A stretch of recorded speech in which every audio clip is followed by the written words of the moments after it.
ko. Nanginginig talaga. Hershey! Hershey! Yung ulo na yan. Ay, Kuya Max.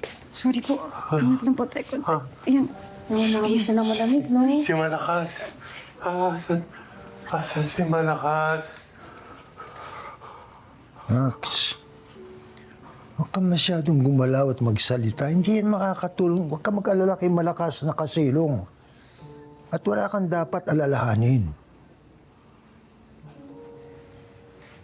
Tay, kumusta po siya? Taas pa ang lagnat niya. Kailangan talaga sa kanya magpahinga, magpalakas. Anong plano, Tay? Di ba pinapaalis siya ni Kap dito sa Bukang Liwayway? Hanggang hindi siya gumagaling. Mananatila siya dito. Ako nang bahala makiusap kay Kap.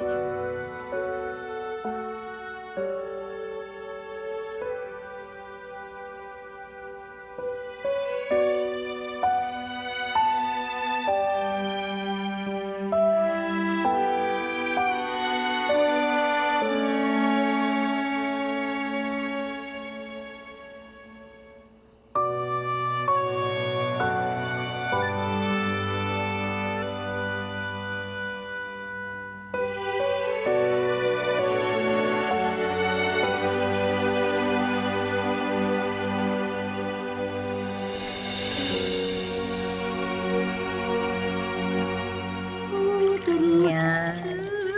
Sakto lang ang lamig at tamis niyan, madam. Oh. Ay, siya ay madam. Ay, ano ho bang nangyari? Ba't parang napaaga naman ho ang ating piyesta?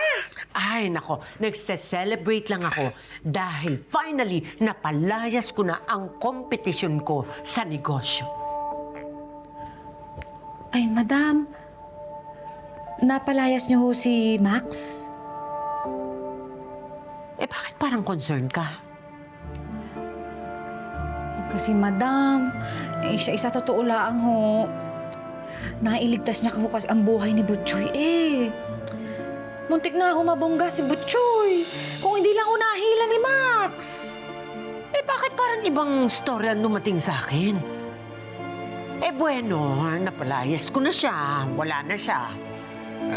Alam nga naman pabalikin ko pa, di ba? Bigyan mo na lang ako ng mga ulam. Dali, gusto kong mag-celebrate dahil wala na siya. Tsaka sumaya ka na rin. Pag masaya ako, dapat masaya ka rin. Ayan. Oo, sabayan mo na ako sa pagkain.